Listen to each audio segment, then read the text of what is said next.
Robert Jenrick is continuing Suella Braverman's career in her absence, and exactly as one would have expected, he is backing her Plan B to the hilt, apparently.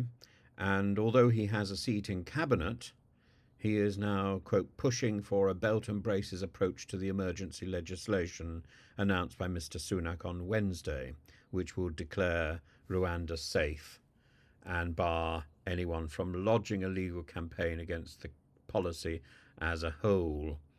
There are, he's got a number of cabinet supporters, but many people, many people have also written to Sunak urging him to bar migrants from using human rights laws to block the deportation to Rwanda. But the fact that there is a vocal movement towards supporting this reject from the cabinet, Suella Braverman, doesn't mean, number one, that these people should be listened to, and number two, that it's going to have any effect because time is running out.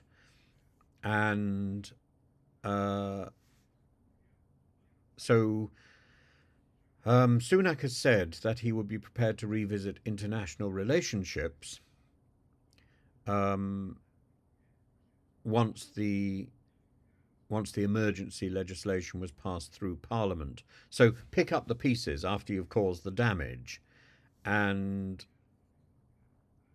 the Downing Street has said that there's a more complex approach, and that this may take longer. Our priority, they've said, is to stop the boats and getting the Rwanda partnership up and running and flights off the ground.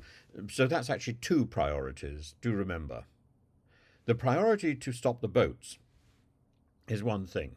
The solution for stopping the boats, which is Suella Braverman's and Priti Patel's, and indeed Boris Johnson's solution, is Rwanda. What a clever Prime Minister would do is recognise that those two things are separate. So it's not a targeted approach, which is what Downing Street is briefing people. It is, in fact, a scattergun and a chaotic approach. There are many other ways of stopping the boats. And the people who are supporting this, people like Isabel Oakeshott on Talk TV or GB News, I can't remember which one, Talk TV, Mrs. Richard Tice, is her account is for the most part haphazard and ill-informed, and I'm slightly surprised. But when you look into it, most of the people who are promoting this scheme are ill-informed. They pick up the slogans. They haven't read the details. And the details really are about making a distinction between the object, the goal, and how to achieve it. And I think most people would accept that the goal of stopping the small boats, whether that's because you want to stop people coming into this country or whether that's because you want to stop people risking their lives, that goal is perfectly reasonable. Providing safe and legal routes for people to come to this country, I think, would be a good thing. And ensuring that we meet our responsibilities when people do come to this country while we are still signed up to the 1951 Refugee Convention is essential. Whether we leave the ECHR or not. Jenrick believes that we should, and when asked about that question, he says, I've been clear that we have to do whatever it takes. And that's a very unclear way of saying yes.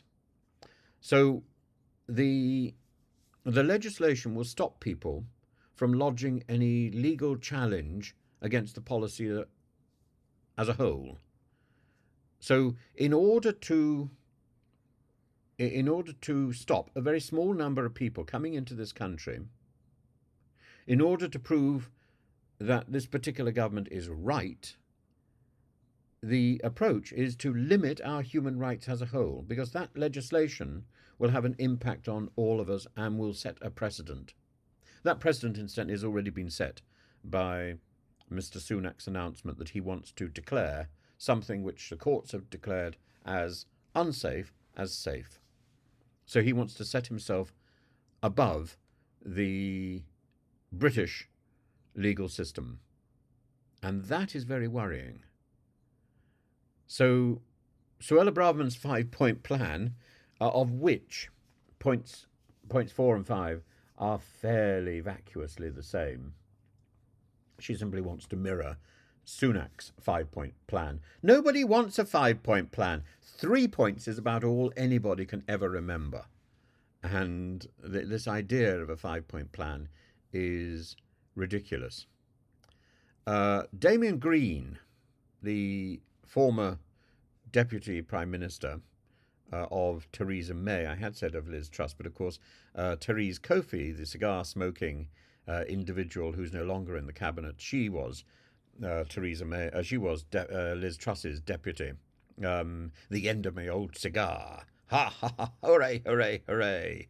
Hurrah! Hurrah! Hurrah! That's it. The end of my old cigar. Everybody knows me by the end of my old cigar. That's an old music hall song, which I think is highly appropriate for Therese Coffey, the cigar-puffing former minister for sewage. And Damon Green says that this proposal to override the law and to run roughshod over convention is profoundly unconservative. Conservatives believe in a democratic country run by the rule of law, and dictators Xi and Putin would prefer to have the state completely untrammeled by any law, and as a Democrat, I oppose it. Absolutely, I think we should all oppose it, but the question is, in what form? In what form should we oppose it? Because a general election is still a year in the future. We can take confidence in the fact that this law is almost certainly going to be opposed by the House of Lords, and probably our immediate job is to write letters to every lord that we can possibly find and urge them to vote against this legislation as it arrives in the House of Lords, that it is a matter of conscience for them to delay this as much as possible. And I will certainly be doing that. I would encourage you to do that too. Whether there's any point in writing to Conservative members of the House of Commons, I have no idea. You can only write to your own MP, and writing to MPs on the other side of the House, I don't think is necessary. I think they will be voting against this anyway. But yes, I think a letter-writing campaign would be a good instinct at this particular moment, and letters rather than emails. Emails can be dumped. Letters. There is a convention, not upheld by twits like Lord Lebedev, but there is a convention, and Nadine Dorries, obviously. There is a convention, and Liz Fraser and Michelle Donnellan, in my experience. There is a convention that when letters arrive in the House of Commons and the House of Lords, they are answered. And I think we should take heart from that convention, and we should send letters as soon as possible, personalised letters to members, particularly of the House of Lords, urging them to vote against any legislation which comes their way.